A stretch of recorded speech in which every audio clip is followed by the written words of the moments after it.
Boa noite a todos. Eu sou Ana Paula, sou nefrologista e sou membro do Comitê de Doença Óssea da SBN. Estou hoje aqui substituindo Leandro, né, tentando substituir Leandro, que está no Congresso da Islã.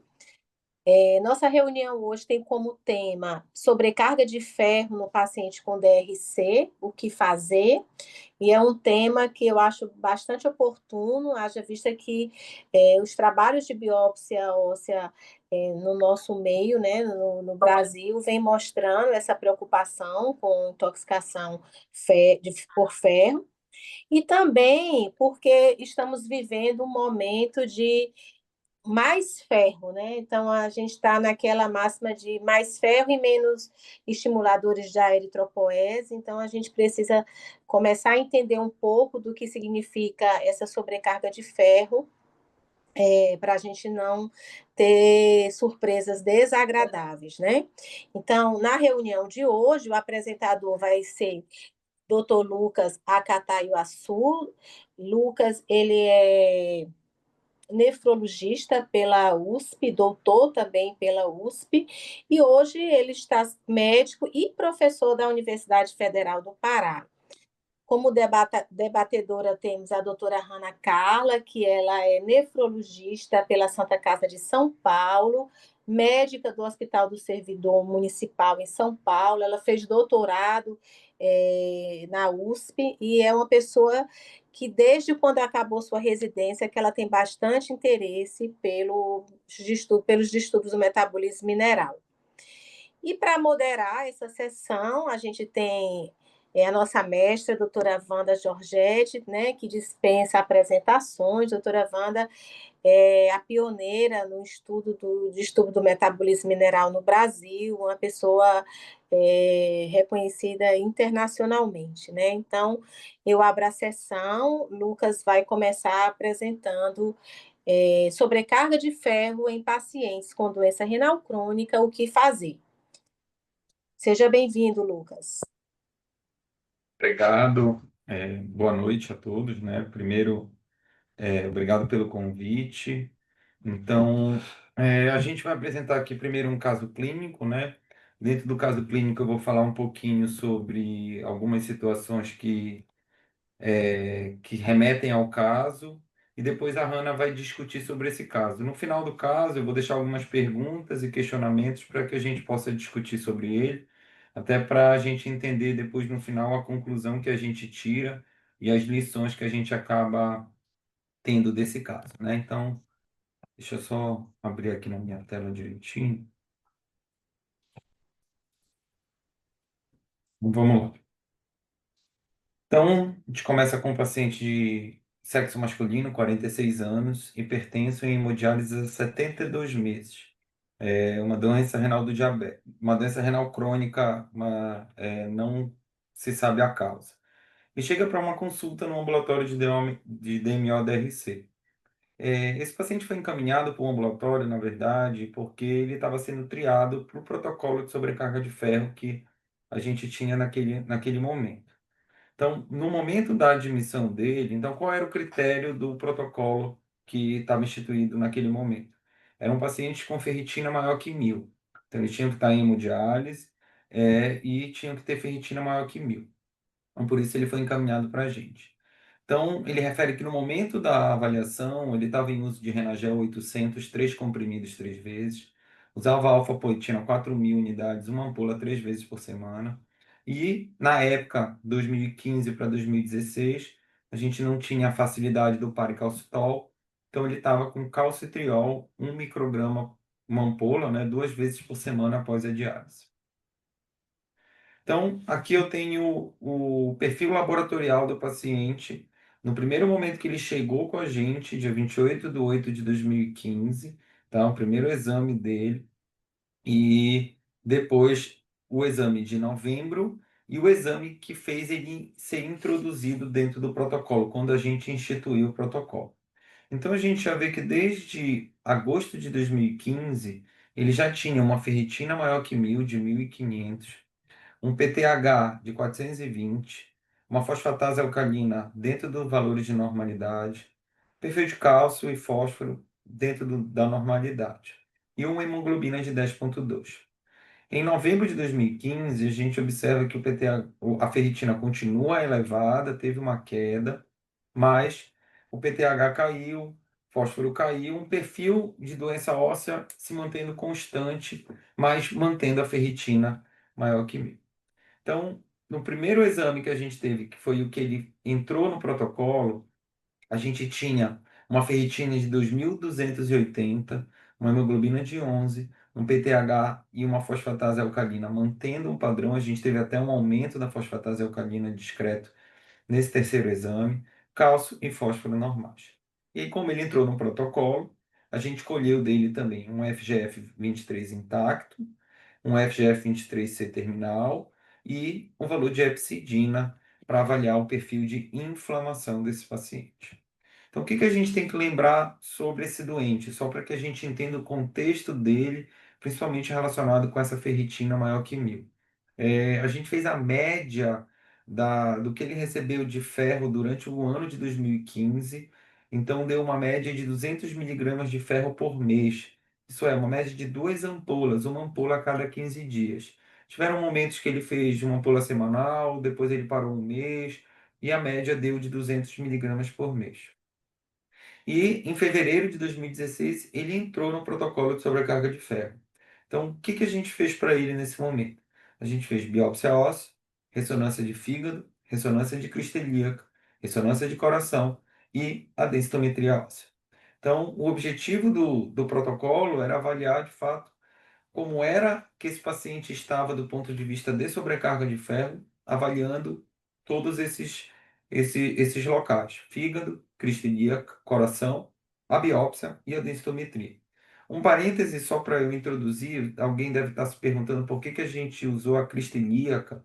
Na verdade, foi uma ideia que a gente teve durante o trabalho, no momento que a gente foi construir, era que se eu pudesse avaliar com a ressonância magnética ou a sobrecarga de ferro. E aí eu evitaria, por exemplo, claro que a biópsia tem as suas particularidades e os seus benefícios, mas se eu quisesse avaliar, por exemplo, uma sobrecarga de ferro no osso, eu poderia usar a ressonância ao invés de fazer a biópsia. Então, só a ressonância ela pode me ajudar nessa avaliação de sobrecarga. Então, esse foi a teoria que a gente criou naquele momento. Então, a gente tem a biópsia óssea do paciente, então a gente observa aqui a medula do paciente, a gente vê pintado de marronzinho a sobrecarga de ferro, né, os momentos que estão corados com ferro, que depois a Hannah vai falar mais direitinho sobre isso, que aí a gente fez a contagem tanto do número de células coradas com ferro, quanto dos osteócitos, e fez uma uma correção pelo volume de osso que ele tinha para poder avaliar se isso era uma quantidade grande ou não. Então a gente observa num aumento menor aqui à esquerda e num aumento maior à direita a presença do ferro na medula do paciente. É, Além disso, a gente vai olhar agora a biópsia como um todo, né? Então, o que que a gente tem de parâmetro de biópsia óssea? Então, olhando os parâmetros estruturais do paciente, a gente vê um volume ósseo normal, né? Então, ele não tem perda de massa óssea. Uma coisa que a gente discute também, a gente vai discutir, eu acho que durante as perguntas que a gente colocar, é que um parâmetro grande que a gente tem é do talassêmico, né? Que tem uma sobrecarga de ferro muito grande, tem uma tendência a evoluir para uma osteoporose.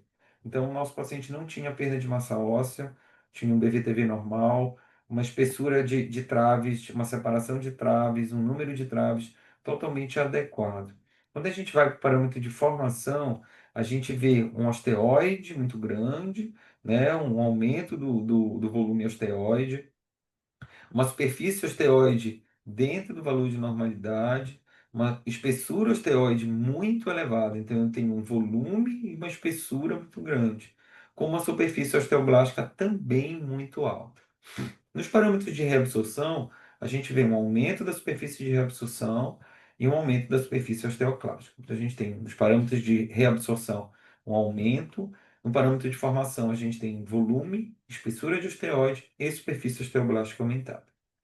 Em relação à superfície mineralizada, a gente vê um parâmetro dentro do valor de normalidade, a posição mineral, um mar também, uma taxa de formação óssea também dentro do valor e um intervalo do tempo de mineralização alto.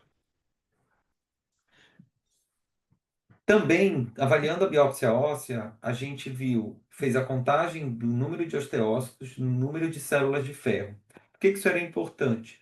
Como esse paciente acabou recebendo o tratamento com a desferoxamina durante um ano, então a gente queria avaliar como é que isso iria se comportar. Se o número de células cairia, como é que seria essa queda, o que que ia acontecer com o número de osteócitos, tá? Então a gente vê valores bem elevados, tanto do número de células quanto de osteócitos. Além disso, a gente vê a espessura da cortical também, tá? E a densitometria, onde a gente observa um T-score condizente com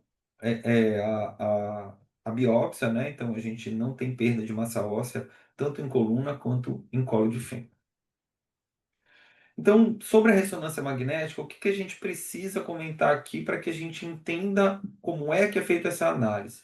Então, na teoria, a ressonância utiliza campos magnéticos. Então, ela incide ondas de raio e gradientes de campo e começa a gerar imagens. Como é que são geradas essas imagens? Através do retorno da imagem para a máquina, que variam de acordo com os átomos de hidrogênio. Então, os átomos de hidrogênio é como se ele emitisse uma onda um campo magnético que cada tipo de célula que a gente tem vai retornar com um sinal. E aí eles montam a imagem. E esse sinal, basicamente, ele tem uma relação muito direta com a água e com a gordura. Então é mais ou menos como se a água fosse o nosso marcador. Quem tem muita água vai ter um tipo de sinal, quem tem pouca água vai ter outro tipo de sinal. Então aqui é só um desenho esquemático, mas para que se entenda. Então os spins que são magnéticos que a gente tem no nosso corpo, eles estão totalmente aleatórios. Quando a gente emite uma ressonância magnética, eles se alinham. Então, quando eles se alinham, eles emitem eles retornam uma onda, um som, né, a ressonância.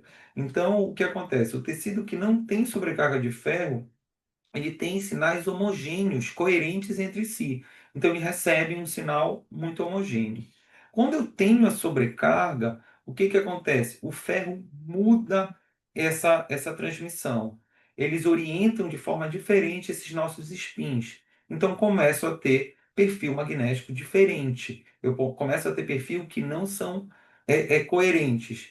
Então, nesse momento, na ressonância, eu começo a ver o tecido que está com sobrecarga de ferro com um padrão muito mais enegrecido, escuro. Então, quanto mais escuro a gente vê a ressonância do fígado, por exemplo, aqui nessa imagem que eu coloco para vocês, mais sobrecarga de ferro ele tem. Então, isso tudo vai variar porque o ferro mexe nos átomos de hidrogênio e nos spins que a gente tem dentro do nosso corpo magnético. Então, como é que eu avalio isso na prática? Através do T-score, do T2 estrelas. O T2 estrela é o parâmetro que a gente avalia de retorno dessa radiofrequência. Então, normalmente, quanto mais ferro eu tiver, quanto mais distorção local, eu encurto o tempo de relaxamento. O que seria esse tempo de relaxamento? O T2.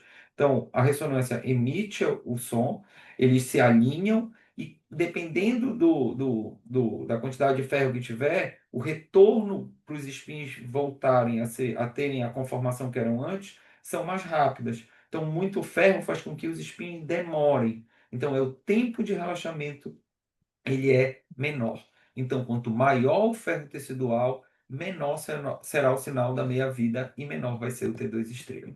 Então, aqui é só um parâmetro. Então, se eu tenho um fígado normal, eu tenho um parâmetro de T2 estrela. Se eu tenho um depósito leve, e assim sucessivamente. Então, esse tempo de relaxamento é o inverso da sobrecarga. Quanto maior o tempo de relaxamento, é menor a sobrecarga. Para a gente tentar fazer essa correção, para ficar mais fácil e menos confuso, o que foi que os radiologistas fizeram? Eles fizeram uma adaptação. Eles criaram o tal do R2 estrela. O R2 estrela nada mais é do que o inverso do T2. Então, se eu analisar o R2, o que que eu analiso? Para cada aumento de R2, eu tenho um aumento de sobrecarga de ferro. Se eu quiser avaliar pelo T2, é o inverso. Quanto menor o T2 estrela, maior é a sobrecarga. Tá? Então, avaliando esse momento, vendo essa questão da ressonância, eu começo a avaliar os órgãos e tecidos do meu paciente. Então, eu avaliei o fígado, então a gente vê um fígado mais escuro. Então, o T2 estrela do meu paciente era 2,59. Então, eu caracterizo ele como uma sobrecarga moderada, entre 2,1 e 4,5. E o R2 de 325, também caracterizado como moderado. Então, aqui, só para um parâmetro de análise, a gente faz três subdivisões: o R2 estrela, o R2 da água e o R2 da gordura. Qual é o objetivo de eu fazer isso? A gordura, ela se parece um pouco com o ferro. Então, quem tem esteatose hepática, por exemplo, pode ter uma variação de spin semelhante a quem tem sobrecarga de ferro. Então, quando a gente foi fazer a análise, a gente excluiu a gordura do paciente. Por isso que a gente considerou como o parâmetro mais fidedigno de sobrecarga o R2 da água. O R2 estrela é como se eu tivesse tudo junto, o R2 da gordura é só a gordura, e o R2 da água é a água, que eu excluo o fator confundidor da gordura. Tá? Então, isso foram só técnicas radiológicas para tentar deixar o mais fidedigno possível em relação à sobrecarga de ferro. Em relação à crise ilíaca, também foi feita a mesma coisa. Só que qual é a grande questão?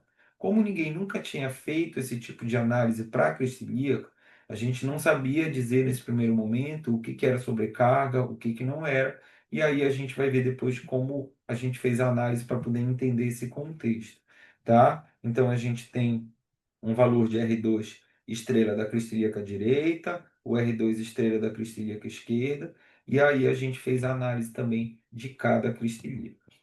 Na parte cardíaca também foi feita a análise.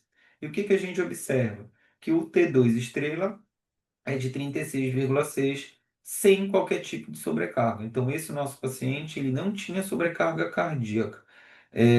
Vale lembrar que aqui a gente ainda não tem a padronização do R2 estrela, igual como a gente tem no fígado, igual como a gente acabou fazendo na crista ilíaca.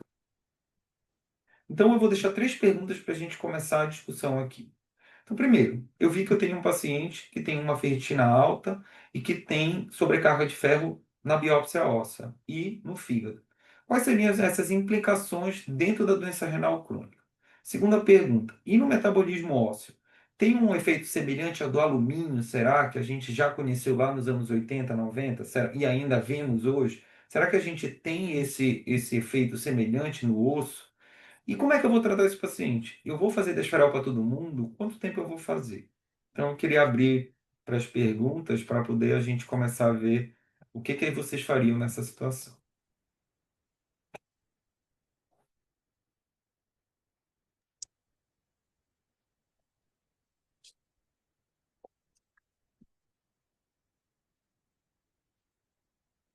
Alguém que gostaria de fazer alguma pergunta ou complementar o caso de Lucas?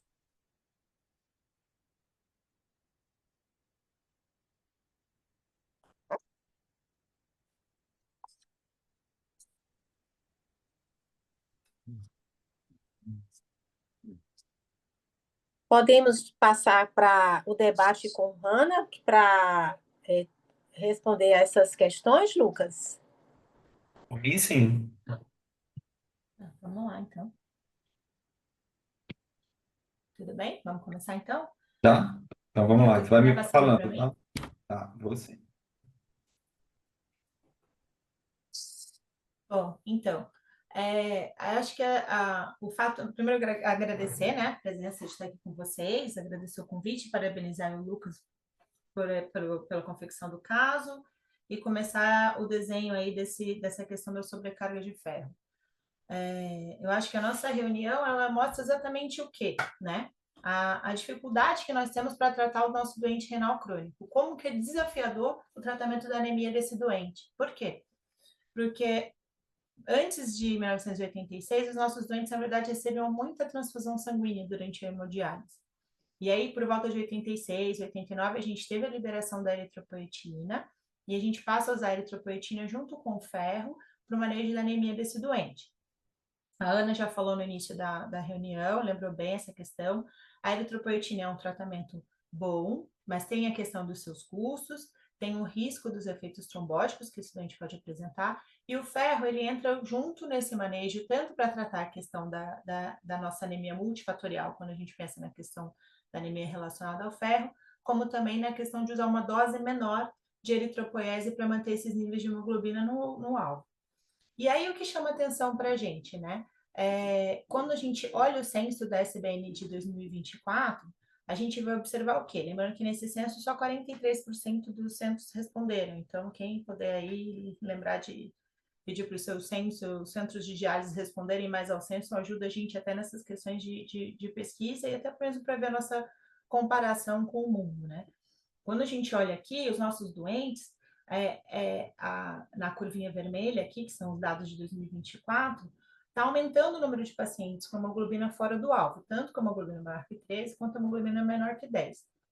E provavelmente o ferro tem sua meia-culpa nisso, por quê? Porque é uma coisa desafiadora. O doente renal crônico, ele vai ter uma anemia multifatorial, ele vai ter tanto deficiência de ferro absoluta, né, quando a gente não tem estoque, que a ferritina está menor que 200, e a gente não tem liberação desse ferro também na circulação, sem uma saturação menor que 20.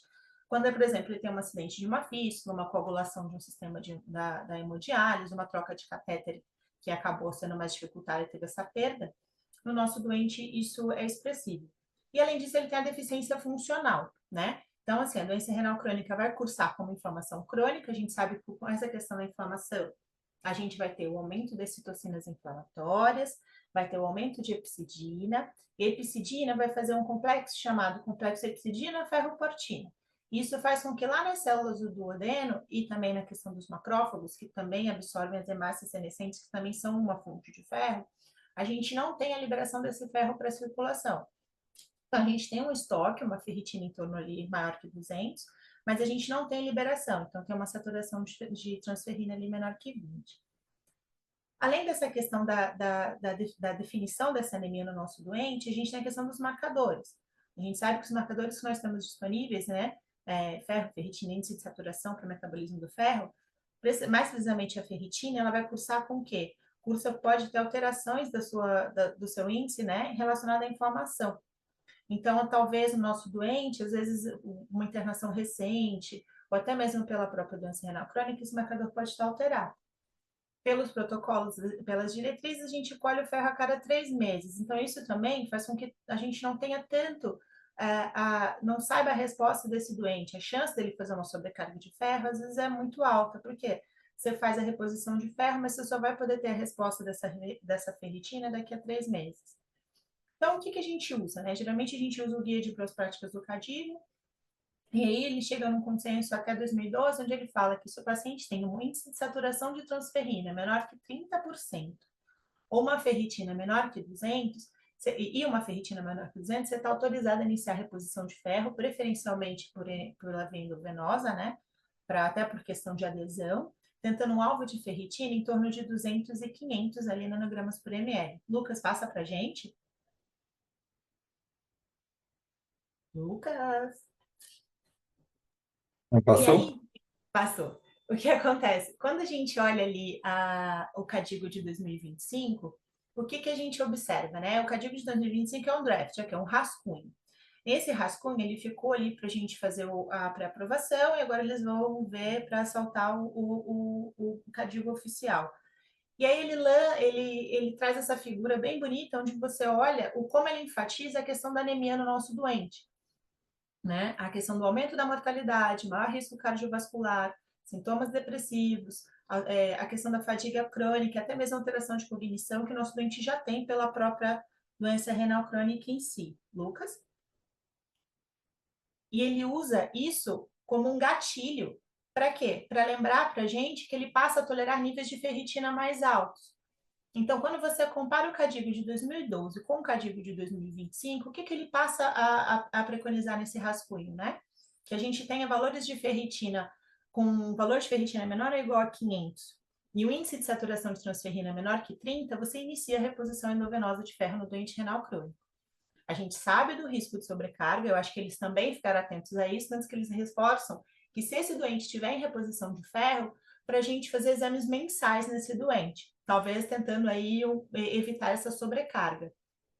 E aí a gente tem que tentar adequar isso para a nossa realidade. Isso também vai impactar num custo maior. Como que os centros de diálise vão estar dispostos para avaliar esse doente, né? E o que ele usa como justificativa para esse aumento, ele fala de 3 estudos. Dos 3 estudos que ele fala, o maior é o Pivotal. A gente sabe que foi um dos únicos estudos com N maior que 2.000, então ele tem 2.141 doentes, ele divide em dois braços, né? Então, ele tem um braço onde você vai usar ali 400 miligramas mensais de reposição de ferro, e nessa reposição ele é mais agressivo, comparado com outro grupo. E o grupo mais agressivo, ele tolerou níveis de ferritina em torno de 700 e o índice de saturação de transferrina em torno de 40. Então, o que acontece? Com essa tolerância a níveis maiores de ferritina, eles viram que o grupo que tinha uma reposição de ferro mais vigorosa tinha uma taxa de mortalidade menor. Então, ele passou a considerar que os níveis maiores de ferritina combateriam a anemia, resolveriam a questão da mortalidade relacionada à anemia, mas depois ele puxa uma observação de que talvez a gente não possa justificar que essa melhora da mortalidade seja exclusivamente pela questão da reposição do ferro. E aí ele faz uma observaçãozinha ali embaixo, que eu deixei até em inglês, mas que ele fala o seguinte, que a certeza de que a evidência para essa terapia de ferro no doente renal crônico é adequada ainda é muito baixa. Pode passar, Luquinha? E aí isso chama atenção para a gente, por quê? Né? A gente está falando de níveis de ferritina maiores que 500 até em torno de 700. Os pacientes com hemocromatose, talassemia, pacientes que recebem transfusão de sangue frequentemente, né, e acabam levando com uma hemocromatose secundária e que tem função renal normal, a gente sabe dos efeitos deletérios do ferro nesses doentes. E o que acontece? Esses doentes acabam tendo, então, sobrecarga cardíaca, podem ter fibrose hepática, até mesmo a questão do ferro em si, né? O ferro, ele é um elemento vital para a nossa homeostase celular, síntese de DNA, mas quando ele está em excesso, ele anda como um ferro livre. E o ferro livre, ele vai ter o quê? Vai ter maior inflamação, vai ter maiores espécies reativas de oxigênio, e ele pode levar até em quadro de intoxicação aguda à morte. Né? Então, assim, agora quem tem criança em casa, fala, tirem o ferro de casa, porque mata. Você pode ter dano cardíaco, pode ter dano hepático. E aí isso chama atenção para a gente na parte óssea, por quê? Porque nesses doentes que a gente já sabe o que vai acontecer, né, na questão da hemocromatose, a gente observa o quê? Que esses doentes eles vão acabar cursando uma alteração óssea relacionada à questão do dissolo mineral. Sumiu a tela, acho que o Lucas caiu. Deixa eu ver se eu consigo abrir aqui.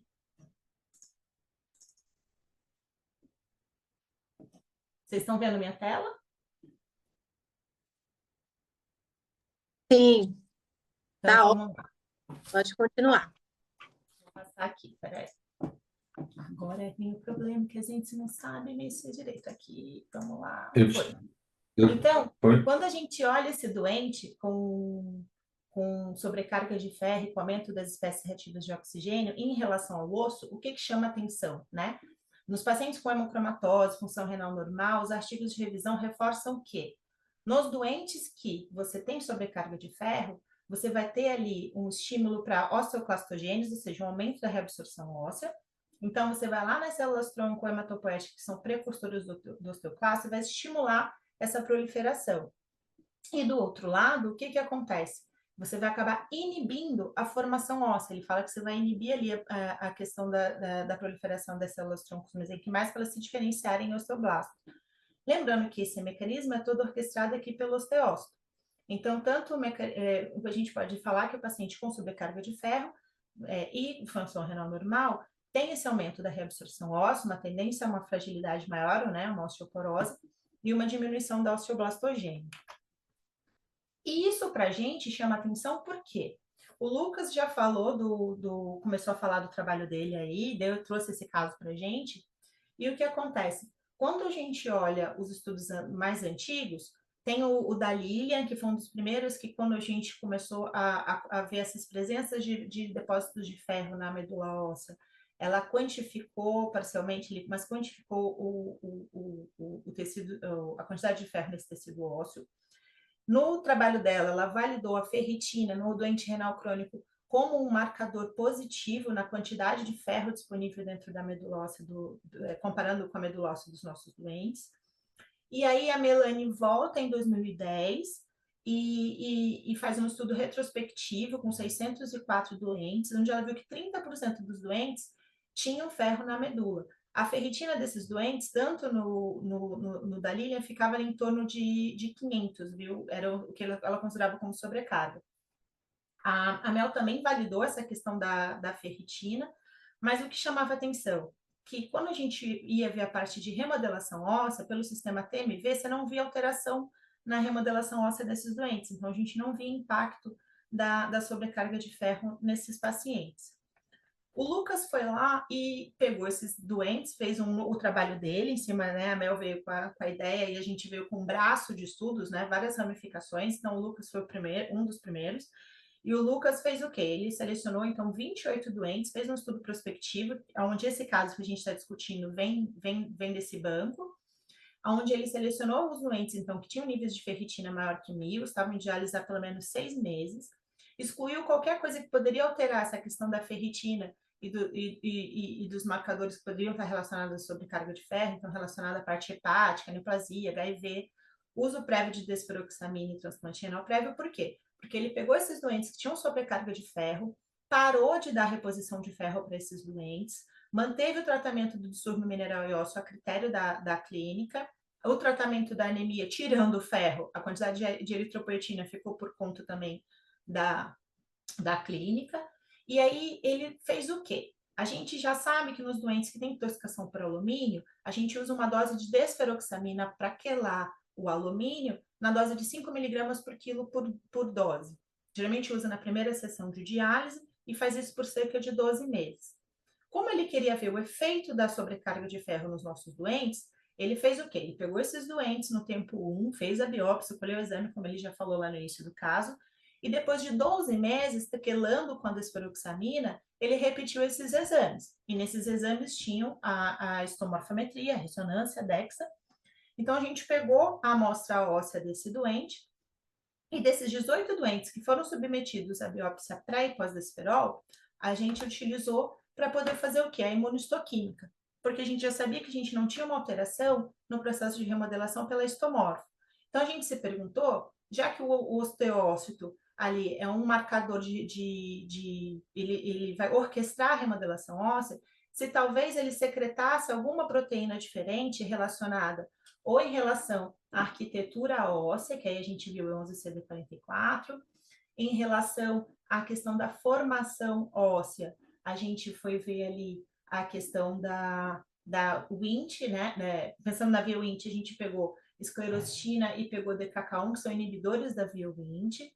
Em relação à questão da osteoclastogênese, a gente foi ver RANKL. Quando a gente pensa em osteoclastos, a gente vai pensar na ativação de via RANK, RANKL OPG. Então, a gente viu RANKL e viu osteoprotegerina, que é um inibidor dessa osteoclastogênese. Viu, então, os marcadores também relacionados à mineralização, metabolismo do fósforo, e no caso do DMP1 e do FEX, proteínas relacionadas à transcrição do FGF23. E como que a gente analisa essas proteínas, né? Quando a gente faz, para analisar isso, a gente faz uma técnica chamada imunohistoquímica, que nada mais é do que o tecido ósseo, você vai ter uma reação química, onde a gente vai fazer o quê? Uma reação antígeno-anticorpo, que vai fazer uma reação e vai dar uma cor, né? Uma substância cromogênica. Então, a gente seleciona essas proteínas, faz uma reação expondo elas ao anticorpo contra essa proteína, faz um processo maravilhoso, que a nossa equipe faz muito bem, e aí a gente faz o quê? A gente faz um controle negativo, que é um tecido ósseo, onde a gente tem os osteócitos que não estão corados, e vê o controle positivo, aqui com um zoom maior para você ver, esse daqui é um osteócito coradinho vermelho, que é a substância cromogênica que se forma, e a gente quantifica quantos osteócitos estavam corados para cada proteína dessa, no momento 1, que era quando ele tinha uma sobrecarga de ferro maior que 1.000, e 12 meses após o uso da desferoxamina, para a gente poder avaliar se tirar o ferro desse doente, né, tinha alguma alteração nessas proteínas. Além disso, a gente também fez o quê? Fez essa análise sérica que o Lucas já tinha colhido, a gente fez para o nosso N de 18. Então, o que acontece? Quando a gente olha os doentes que tinham sobrecarga de ferro e que fazem uso da desferoxamina, 12 meses após, a gente observa o quê? A gente não teve tanta diferença no valor da hemoglobina, tá? Ficou em torno ali de 11,6, apesar de não ter significância clínica. Mas a gente observa que nesses doentes cai os níveis dos marcadores de ferro, então cai ferro, ferritina, índice de saturação de transferrina.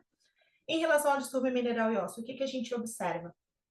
A gente teve, então, uma queda do cálcio total, teve um aumento da fosfatase alcalina, teve um aumento do PTH, mas foi sem significância, mas aumentou o PTH, e como o Lucas já falou, a questão do FGF23 relacionada não só à inflamação, mas como o próprio distúrbio mineral e ósseo, inflamação, né? A gente sabe da questão do componente cardiovascular associado, a gente diminuiu tanto o FGF23 intacto quanto o FGF23 clivado. A gente sabe que a própria doença renal crônica leva a um desbalanço de FGF23 e nessa proporção de clivado intacto, dependendo da droga que você usa para quelar ferro, isso também pode alterar, mas aqui usando a desferoxamina foram esses valores que a gente teve. E também teve alteração da hepcidina como marcador de inflamação.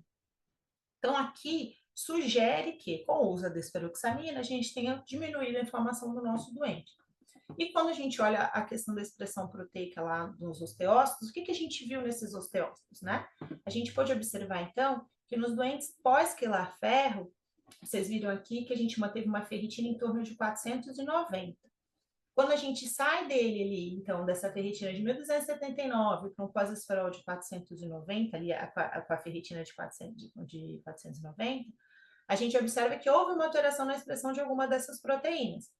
Então, lembra que eu falei que a gente tem separado por marcações, né? Tipo formação, reabsorção e mineralização. A gente olha aqui que a gente teve uma queda, então, de quem? Do DKK1, que a gente viu que é uma das vias que inibe a formação dos osteoblastos, então caiu a expressão de DKK1. Em relação à questão de mineralização e controle de fósforo e transcrição de FGF23, a gente teve um aumento do DMP1 e uma queda do FEX. E aí a gente avaliou também, que eu esqueci de comentar, mas eu comento agora, a gente avaliou o quê? A gente também avaliou a presença de AGEs e RAGEs nesse doente. O doente, por exemplo, com nefropatia diabética, a gente sabe que ele é inflamado, e para eles, os produtos finais da glicação avançada, que é o quê? Quando você pega uma proteína, expõe ela a uma reação com glicose, você tem uma alteração dessa proteína, esse AGE está associado ao aumento de radicais livres e aumento de inflamação. E ele tem um receptor chamado RAGE. E aí, quando você tem uma situação onde você tem um aumento de AGE e aumento de RAGE, quando eles se conectam, você potencializa essa inflamação. Você vai ter mais radical livre e mais inflamação. E aí, aqui, a gente não teve diferença estatística do AGE, mas teve uma queda do RAGE. Então, o receptor RAGE diminuiu. E aí, quando a gente pensa se tem alguma relação dessas variações do ferro com a istomorfo e com o imunistoquímico, a gente também tentou fazer o quê? O delta. O delta seria uma variação em porcentagem do valor inicial para o valor final após a intervenção. Quando a gente faz o delta do ferro, ferritina e índice de saturação de transferrina, chama a atenção, dentre os achados, o quê? A variação de ferro e de ferritina teve uma variação, uma correlação com a estomorfometria. Então, quando a gente variou o ferro, a gente teve variação ali nos parâmetros de formação na superfície osteoblástica e na superfície toteoide, na variação delas. E quando a gente fala na questão da arquitetura, teve ali uma alteração na questão da variação da espessura trabecular. Já em relação à ferritina, o que a gente mostrou? A gente viu aqui que a gente teve, então, uma alteração na questão da mineralização, tanto na superfície de mineralização quanto na taxa de formação óssea, e também teve a correlação positiva aí da questão do número de células, da variação do número de células de ferro com a variação da ferritina.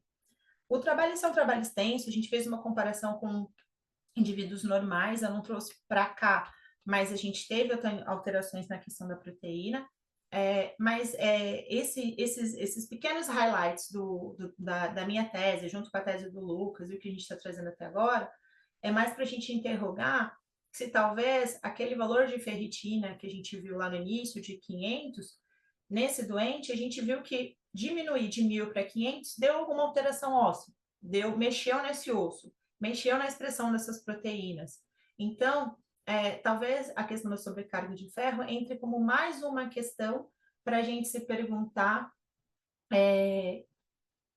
na verdade, não se perguntar, né? Mas para a gente levantar mais uma bandeira de que talvez o nosso doente, que tem um osso tão rico, não só a questão da remodelação óssea, por exemplo, nesse trabalho, todos os nossos doentes tinham doença de alta remodelação e se mantiverem em alta remodelação.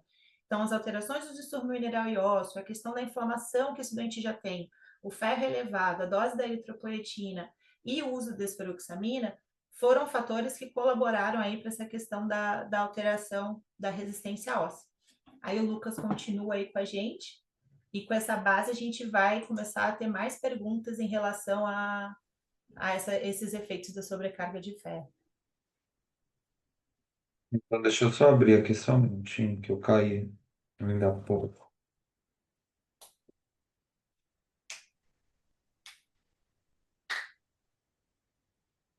Então, agora a ideia é que a gente finalize o caso, né? Então, só para a gente entender o que aconteceu com o paciente, então, vamos.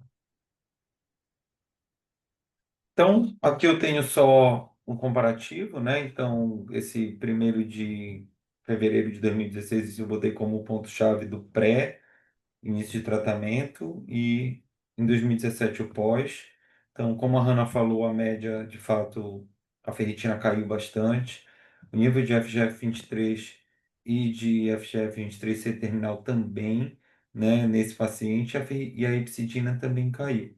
Uma coisa também que a gente tem que lembrar é que a própria deficiência de ferro leva ao aumento do FGF e a própria sobrecarga de ferro também leva ao aumento do FGF, né? Então, a gente tem um aumento também relacionado com tudo isso, fora o próprio tipo de ferro que se usa, que no caso dele foi sacarato, não foi o ferro inject, que pode também elevar a parte C terminal. Então, um comparativo da biópsia óssea do paciente, então eu tive uma queda, mas ainda mantendo um volume ósseo adequado. O meu volume osteoide com a espessura, que eram muito altos, a gente vê uma queda muito importante, né? A superfície osteoblástica também, a superfície osteoclástica também. Então, a gente vê de fato como esse osso começou a ser movimentado com a saída do ferro da superfície, tanto da parte medular quanto provavelmente da parte trabecular, né? Então aqui a gente vê um comparativo das duas biópsias, já sem essa sobrecarga, já sem esses pontos corados com o ferro. Na biópsia, em relação ao número de células e aos osteócitos também, como a Hannah falou, a gente tem uma queda, tá? Inclusive em relação a cortical dele, eu também tenho uma variação bem importante, tá?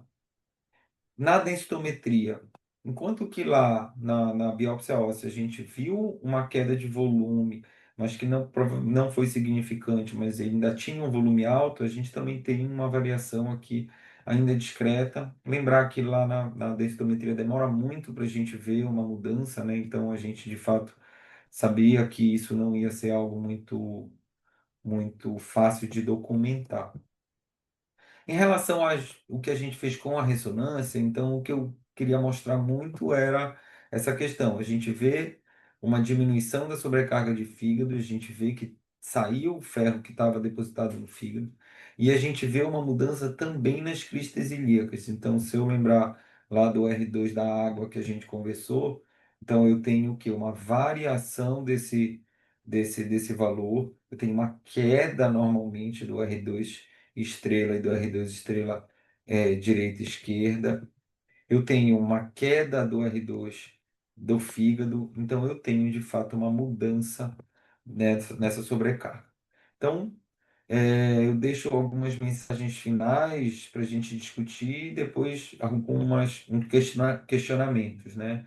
Então, primeiro, ainda é válido, o Cadigo vai trazer como a ferritina ainda como um bom parâmetro, até mesmo o Cadigo de 2025 tendendo a uma ferritina mais alta.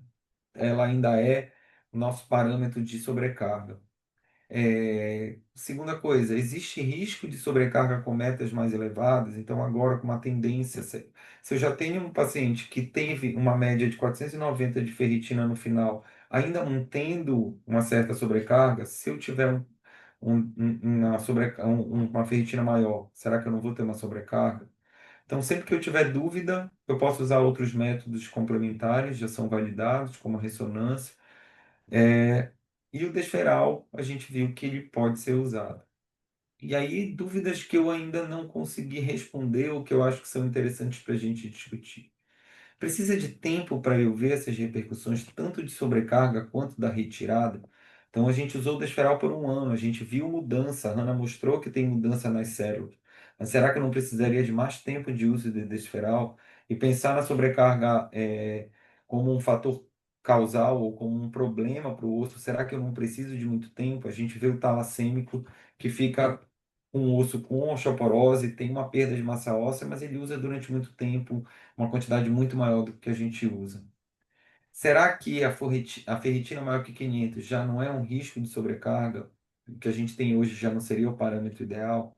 E quando é que eu vou indicar o Desferal? Qual é a dose e quanto tempo? Então, será que um valor mais alto já é indicativo? Então, eu deixo esses questionamentos para a gente discutir aqui. Obrigado. Obrigada, Lucas. Obrigado, Hanna. Excelentes apresentações. Eu acho que é um tema super importante para esse momento atual que a gente vive, né? Mais uma vez, até com essa chegada do novo CADIGO aí de 2025, trazendo essa ideia de mais ferro, né?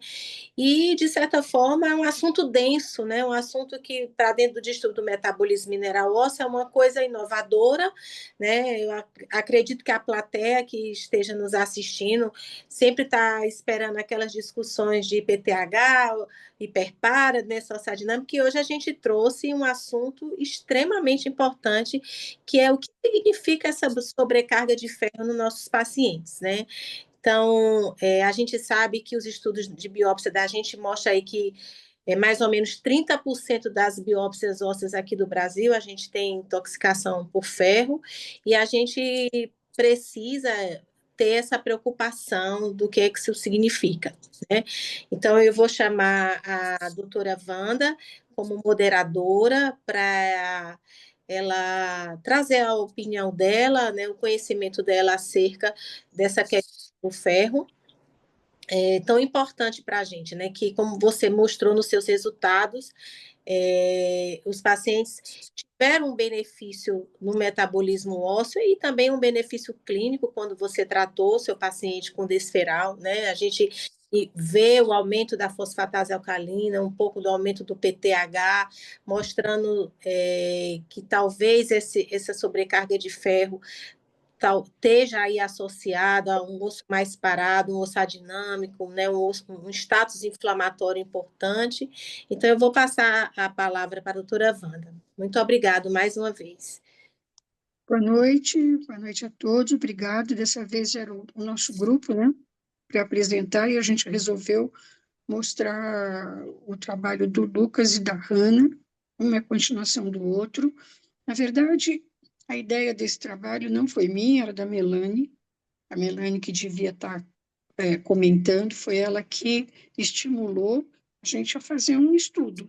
E o desenho do estudo foi conjunto, foi junto com ela, e assim, decidimos o perfil que vocês viram. Eram pacientes renais crônicos, tinham um período certo de diálise, e tinham que ter ferritina acima de 1.000, e uma coisa que acho que não ficou muito claro, 1 ano de desferal, esses pacientes não precisaram aumentar a dose de eritropoetina, a dose de eritropoetina se manteve a mesma, esses pacientes não tomaram uma gota de ferro, e eles manteram uma toxhemoglobina muito bom.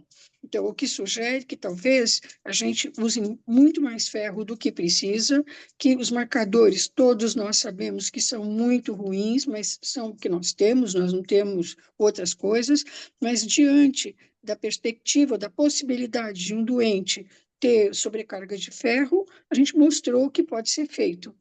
aí um pouco do diagnóstico, um pouco muito um diagnóstico sofisticado, difícil você conseguir fazer ressonância é, magnética para tudo quanto é paciente, a gente não vai ter essa possibilidade, mas lendo o trabalho dos dois, saber que existe outra possibilidade. A crista ilíaca foi uma inovação, mostrou que talvez se você fizesse uma ressonância, mas precisa ter que estar atento. O radiologista que não está atento não vai ver. Inclusive, ele usa software para dizer que lá tem ferro. Eles nos disseram isso também. Então, não é uma coisa assim, é um trabalho, é uma tese, mas assim, a importância dela é pacientes do nosso dia a dia que podem estar com uma ferritina de 1.000 e a gente acha isso de baseada, pode ter sobrecarga em órgãos importantes, no osso, no fígado, por exemplo, que é fácil de retirar. Ninguém teve nenhuma complicação, porque 500 miligramas de desferal uma vez por semana durante um ano não fez absolutamente nada, não teve impacto na vida desse doente, de infecção, de nada, e que ele se beneficiou. Ele se beneficiou no final de recuperar um pouco esse osso. Não eram pacientes que tinham hiperparas super graves, não eram. Eram pacientes, assim, dentro do distúrbio mitral e ósseo, razoavelmente controlados. Deixou-se, por conta do centro de diálise, é, dar sinacalcete ou não, ficou por conta deles, mas isso não foi muito grave. Foco é que esses pacientes tinham depósito de ferro e que a retirada do ferro não ofereceu nenhum risco para o doente e provavelmente beneficiou, porque ele melhorou o osso dele de uma maneira geral e a gente foi um pouco mais a fundo para estudar essas proteínas, que são elas, os osteócitos, que expressam essas proteínas que regulam a remodelação óssea. Sai do cálcio, do fósforo, da fosfatase, do PTH e entra para o mundo exato dos osteócitos para tentar entender um pouco melhor o que se passa lá dentro do osso mesmo. Na verdade, isso chama atenção para vocês que o doente está aí. Eu acho que é um doente que está em tudo quanto é canto. 30% dele, se fizer biópsia, tem ferro, e eu acho que ele ia se beneficiar se fizesse um tratamento que não é complicado e que não ofereceu nenhum risco para o doente. Aliás, o paciente se beneficiou muito. Acho que era isso. Vamos abrir para o povo para ver o que eles acham. É claro, é tese, gente. Isso aí é estudo. A gente fez um estudo. Aplicar isso no dia a dia, mas eu acho que fica a lição. É possível você inferir dessas coisas um pouco mais sofisticadas ensinamentos para você ver que jeito que é que você tem que repor, tentar melhorar a reposição de ferro, e se acontecer dele sofrer uma sobrecarga, que eu não chamo de intoxicação, não dá para chamar isso de intoxicação, é uma sobrecarga. Intoxicação teria que ter um modelo equivalente animal, enfim, não tem. Não, é uma sobrecarga de ferro e que você possa fazer alguma coisa por ele. É isso, pessoal, tá? Obrigado. Então, fica aberta para a plateia as dúvidas. Se alguém quiser escrever no chat, eu vou transmitir aqui as perguntas. Ana, eu só queria complementar isso que a Wanda falou.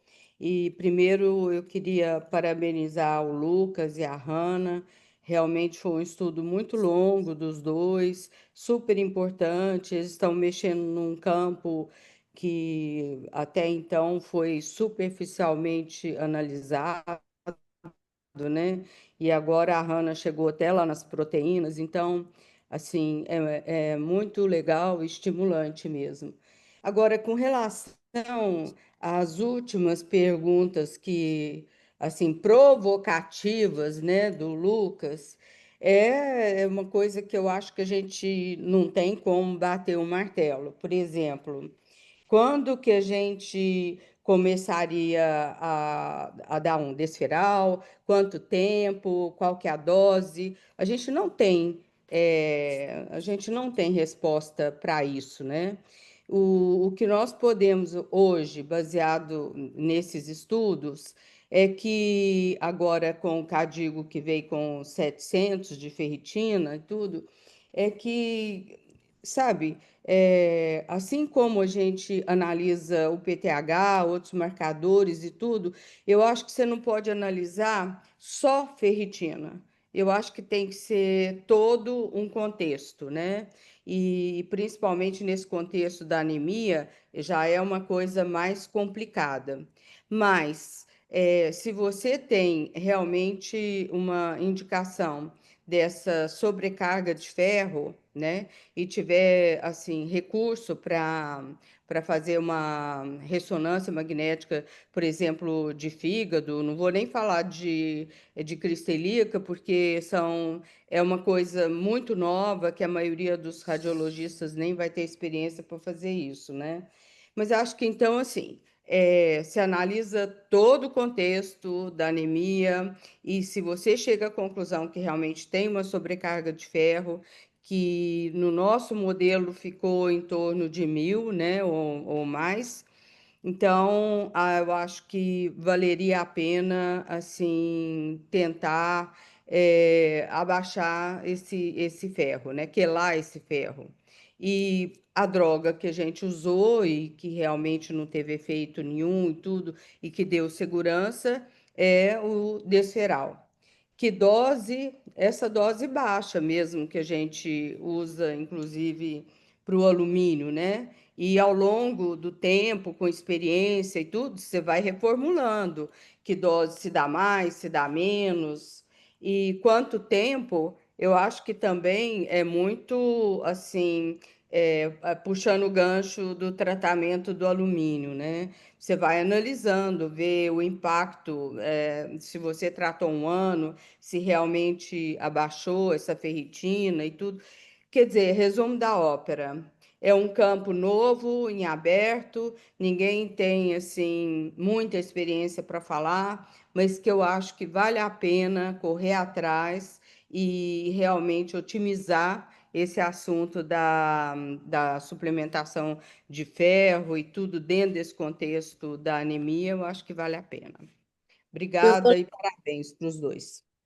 eu vou aqui fazer uma pergunta da doutora Rosa Moisés, né? Rosinha perguntou, e eu acho que aí é importante Lucas ou Hanna responderem, se, na opinião de vocês, daria o desferal ou apenas suspenderia a reposição de ferro? Bom, primeiro, eu acho que tem duas situações. O que me deixa na dúvida se só parar de dar o ferro seria suficiente, é porque eu tenho um depósito já, né? Então, eu não sei se o fato de eu parar, quanto tempo esse depósito diminuiria, vamos dizer assim, essa sobrecarga, tanto no ósseo quanto de fígado, e até mesmo quem tem essa sobrecarga que não é renal crônico, que é o talassêmico, ele não para de receber. Então, eu não tenho como dizer, se eu suspender por um ano, essa sobrecarga que já está lá vai ser finalizada, vamos dizer assim. Então, meu grande receio é esse. Por isso que a ferritina ainda fica um pouco ruim da gente analisar, porque ela me diz a inflamação, mas ela me diz teoricamente que eu tenho uma sobrecarga. Então, a ferritina caiu. Será que a sobrecarga também diminuiu? Então, essa é a minha dúvida. Então, eu acho que dá uma boa tese, né? Fazer dois grupos, um dá desferal, outro tira o ferro, e aí a gente vê o que acontece. Mas eu tenho um receio disso. Chega só uma curiosidade para responder o que a doutora Rosa perguntou. É, uma das clínicas que a gente fez o trabalho, esse foi um questionamento, né? Porque se eles não tirassem, será que eles não melhorariam? E aí, depois a gente conversou, eles acabaram entrando no trabalho também, mas esse foi um questionamento de alguns dos donos de clínica ou de RTs, né? Então, uma outra coisa, só para complementar, o meu grande receio também da questão de tirar o ferro e dar a desferoxamina seria a questão do efeito da desferoxamina, né? Porque teoricamente ele tira o ferro que está depositado e teoricamente ele leva vamos dizer assim, e descarta. E aí o paciente, ele não teve queda de HB. Então, meu medo é se no momento que eu deixar de dar o ferro, será que essa disponibilização do ferro pela desferoxamina não ajuda também a manter esse HB? E aí, na hora que eu suspendo tudo, ele simplesmente não tem o ferro e o HB vai cair e a pessoa vai voltar a dar ferro? Então, também é uma dúvida que eu, assim, fico me perguntando nesse momento. Lucas, tem uma pergunta da Larissa, perguntando se a desferoxamina foi administrada EV ou subcutânea. Eu acredito que tenha sido EV, não é isso? É ver, é ver, é ver. Depois da segunda diálise da semana, é ver. Doutor Aloysio levantou a mão. Pode falar, doutor Aloysio. Posso. Obrigado. Parabéns, Lucas, pelo caso, pelo trabalho que já acompanho também, da Ana, pela ótima discussão que fez sobre isso. E só queria lembrar, né, que quando a gente pensa em alumínio, ferro, são metais trivalentes, né? Então, eles têm mais ou menos sempre o mesmo comportamento, tanto que eles estão quelados pela mesma droga, eles são transportados pela transferrina. é, Quando tem muito alumínio, ele desloca o ferro. Quando tem muito ferro, aí você não capta o alumínio. Então tem essa, né, que às vezes é muito difícil. A gente não tem como medir depósitos de alumínio como a gente mede de ferro pela ferritina, né? Quando você olha para a ferritina, você fala, tem muito ferro. Mas lembrar que ferritina também é uma proteína de inflamação, né? Quando a gente viu da Lília, o trabalho da Lília, tudo bem que nem se compara com vocês fizeram um trabalho prospectivo dela, foi um corte observacional, mas o que a gente viu por correlação, a gente usou o PCR para medir a inflamação desses doentes, e quando chegou no nível de até 500, a gente não mediu frente de imunização, a gente mediu célula na medula. Então, assim, conforme a quantidade de células coradas por ferro foi aumentando, paralelamente a ferritina foi aumentando. Teve uma correlação muito boa. Depois, quando chegou acima de 500, a gente perdeu isso. Aí não tinha mais correlação. Com o que ela começou a se correlacionar? Com o PCR. Aí ferritina foi junto com o PCR, né? Então, por isso que a gente falou, não, até 500 é ferro e para cima de 500 não dá para dizer. Talvez seja os dois, mas tem um componente de inflamação que está pesando aqui nessa história, né? Por isso que a gente fez esse 500 aí. Eu achei muito interessante esse negócio de ressonância da crise celíaca. É, eu não sei se eu não peguei, mas teve correlação alguma com tratar os parâmetros histomorfométricos com a ressonância? Mudou alguma coisa? Assim, teve alguma correlação entre os parâmetros histomorfométricos e a ressonância da crista? Vocês O senhor chegaram está a ver isso? falando da questão da ressonância, tipo assim, eu melhorei, eu tirei o ferro e eu mudei, se eu Não, correlacionei até com a se formação, você com a... consegue pegar esse valor, o T estrela, né, que se chama, estrela, Isso, com algum parâmetro da biópsia. Quando isso cai, isso aumenta, alguma coisa na biópsia muda também, né? Porque a sim. biópsia a gente está vendo o ferro lá, esse é o padrão ouro, né? Será que a ressonância mostraria algum valor para que a gente pudesse seguir depois só com a ressonância, por exemplo? Ou falar, olha, quando tiver acima disso ou abaixo disso, é ou não é ferro? Ou o ferro saiu depois do desferal, ou não O saiu? que a gente o que a gente correlacionou foi com o número de células de ferro e com as Então, células de ferro pelo, pelo osso, né? Ou pelo tear ou mas pelo M, né? tá, E teve correlação. Então, por exemplo, qual era a ideia? A gente não deu significância fazendo, por exemplo, avaliando volume, por exemplo. Ah, eu tive mudança quando eu tá, fiz. Não, a gente fez com o número de células. número de células. Então, avaliei isso, o número de células e o número de células corrigido pela superfície óssea. Então, isso a gente fez e deu. Então, essa era a Tá, ideia, né? A gente vê assim, se eu tirei, saiu lá do osso também, da medula. Então, a ideia era essa. Isso aí deu correlação, sim. entendi. Ô, Lucas, Então, pode falar. não, doutor Aloysio, é porque eu só fiquei numa dúvida. É, nos parâmetros estomofométricos, você teve diminuição do volume osteoide depois do tratamento, foi? Não, nesse paciente do caso. Nesse Do... paciente do caso. No geral, não teve. Mas nesse do caso, ele acabou diminuindo. Ele tinha um volume muito alto na primeira biópsia, né? E aí depois acabou caindo. Mas no E aí, grupo geral, a gente não viu isso. espessura osteoide, e também a superfície osteoide dele também caiu, né? Também caiu. Que Também até caiu. eu achei assim, até um pouco paradoxal, levando em consideração que como se você tivesse melhorado um pouco o turnover. Você, inclusive, teve queda de esclerostina, de inibidores da via do Wnt, né? Esperaria até uma Isso, função osteoblástica melhor nesses pacientes, né? melhor. Mas nesse especificamente foi o contrário. Nesse foi o contrário. Nesse não teve o que de fato a Hannah mostrou com as células, e o que a gente viu foi mais ou menos o que eles ficaram estáveis. A gente não teve mudança na biópsia do pré e do pós no grupo do trabalho como um todo, né? Nesse específico que eu peguei o caso, acabou que ele perdeu. Entendi. Eu aqui em Recife também nos estudos da gente de biópsia, a gente viu uma prevalência de 30% também de sobrecarga de ferro, e a gente fez um estudo comparativo desses pacientes, e a gente vê um pouco mais associado com o baixo turnover, né? Então, inclusive, comparando o alto e o baixo turnover, os pacientes, eles são separados pela intoxicação, diferencia os pacientes da intoxicação de ferro. Talvez, não sei, essa inflamação, induzindo um osso mais parado, essa ação do osteócito com a esclerostina, inibindo essa função blástica, né?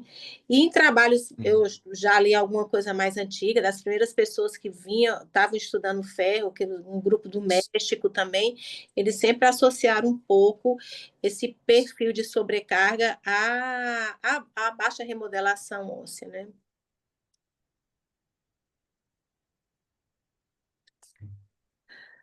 Bom, aqui, Assim, só para complementar, tem duas coisas, né, sobre isso. A doutora Rosilene está fazendo um trabalho lá no HC, até encontrei com ela no NefroUSP.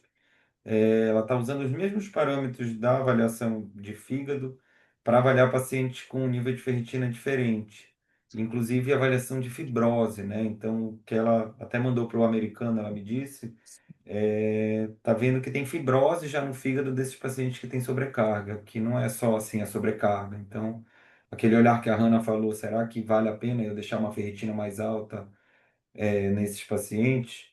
E, assim, uma outra coisa que eu tenho visto muito na parte óssea, que tem até alguns trabalhos já mostrando, é do efeito da epsidina, né? A epsidina é um marcador inflamatório para a gente, mas que alguns trabalhos experimentais fizeram nocaute com a epsidina, e os animais sem epsidina têm uma tendência a fazer mais osteoporose. Então, será que por renal crônico não é um fator protetor? Será que a epsidina não protege o nosso osso de alguma forma? Então, isso é uma dúvida que eu interroguei até para tentar entender melhor isso. Então, achei bem interessante esses dados, até para a gente tentar entender o que acontece no nosso doente, né? Porque a gente, às vezes, acaba sempre um parâmetro. é, é bem complexo, né? E uma coisa muito, um sítio novo de estudo para a gente aprender, e quem sabe agora, nesse momento que o Cadigo vem trazendo essa liberdade maior do uso de ferro, a gente não vai aprender aí mais coisas, né? Porque certamente, assim, a gente vai partir de um índice de saturação de 25 para um alvo de 30, de 40 de índice de saturação.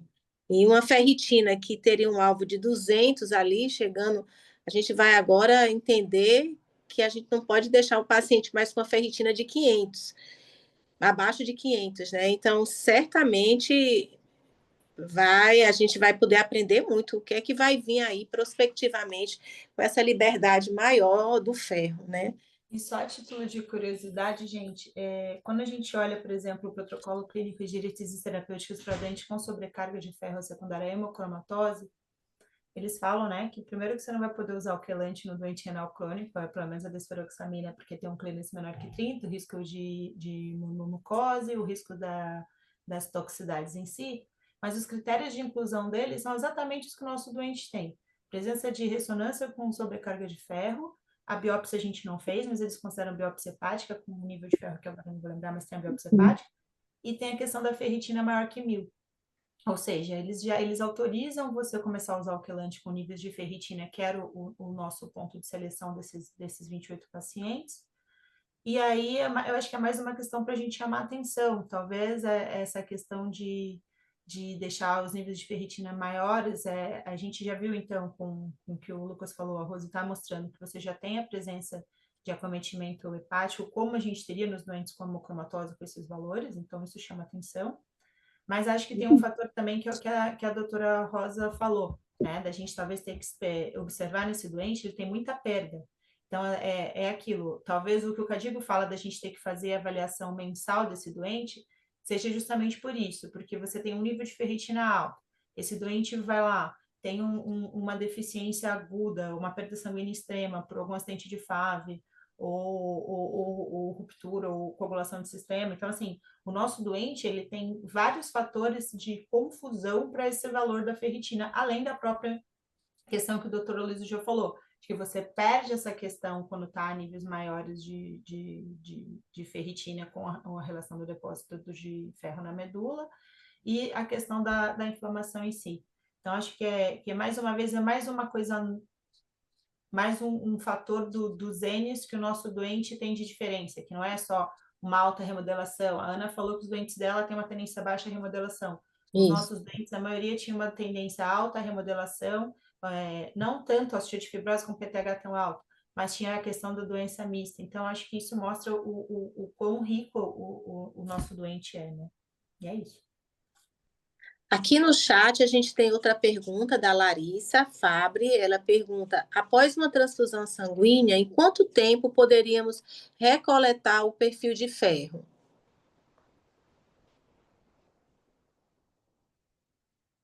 Eu juro para vocês que eu não sei responder. Alguém sabe? Eu não sei. Eu acho que, não sei. Eu também não, mas a minha vida da hemácia é em torno de 120 dias. Então, acho que é o tempo que você tem aí para 2 semanas, ó. Doutora, ó. Verdade, eu li sim. que era de 2 a 4 semanas. Utiliza isso para o Noripurum, né? Nas clínicas, assim, em geral, quando você vai fazer a coleta do perfil de ferro, pede-se para suspender o Noripurum com 2 semanas de antecedência.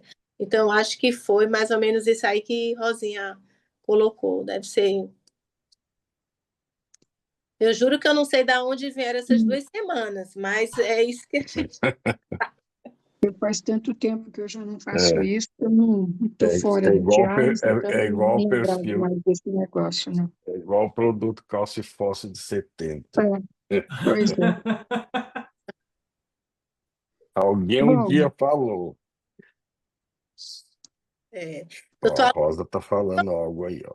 o senhor lembra eu ainda estava lá no Hospital do Rio com o senhor, que a gente lia as biópsias que vinha de Manaus, a gente tinha um índice É de. isso mesmo que eu ia comentar com o Lucas, que ele está numa região, É, eu não sei, é uma região rica em ferro na biópsia óssea. Então você pode nadar de braçada aí. Agora não sei por quê, porque assim biópsia que vem de, de Natal, Manaus, que eu fiz muita biópsia em Manaus, algumas de Belém, mas a maioria de Manaus, com ferro na superfície óssea, não é nem na medula cheio, mas na superfície vinha ferro. E eu até entrei em contato com eles, porque achei que era dose de ferro e tudo mais. Só não, que a gente tava, que dava igual, que usava a mesma coisa, não sei o quê. Mas ninguém diz que tem muito ferro. Eu falei, será que eles comem muito açaí? É por isso? Pode ser. Essa eu ia falar como uma hipótese, mas a outra que tem um pessoal estudando até do pessoal da engenharia de alimentos aqui é de cozinhar em panela de ferro. É, Então, existe ainda o costume aqui, então eu não sei até que ponto isso pode influenciar o renal crônico, alguma coisa assim. e lembrando que o fisicoquímico semestral, né, que é obrigatório para a gente fazer nas clínicas, tem a dosagem do ferro, né? Então, eu não sei também esse controle como é feito, o tipo de água, de poço, em locais onde a água é dura, Hum, eu não sei. É Bom, verdade. é, Eu, né, só queria. Bom, a Melanie está berrando aí que está na hora de encerrar, e está mesmo, né, Ana? Porque é de 1 hora a reunião, já está indo é. para muito tempo, né? Eu só queria agradecer muito ao Lucas e à Hannah. Os dois aguentaram bravamente fazer as teses deles em cima desse assunto. Eu acho que é bem polêmico, tá dando continuidade com o trabalho que a Rose está fazendo, que eu acho que também é bem interessante. É uma ideia, ficam coisas abertas para tocar o barco, ou então, enfim, tentar entender um pouco melhor essa história. Mas eu queria agradecer muito aos dois que foram bravos, que foram até o fim, enfim, a gente trouxe uma coisa diferente hoje para a comunidade nefrológica, que é pensar um pouco no ferro, tá bom? Aí a palavra é com você, Ana, para poder terminar a reunião. Um beijo para todo mundo, muito obrigada.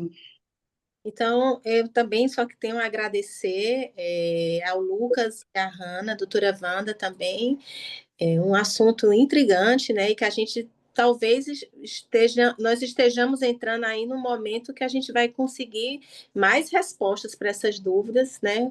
Haja vista que o Cadigo vai trazer aí essa liberdade maior do fé, né? Então, boa noite a todos e até a próxima reunião, na última quarta de setembro. Um abraço, obrigada a todos.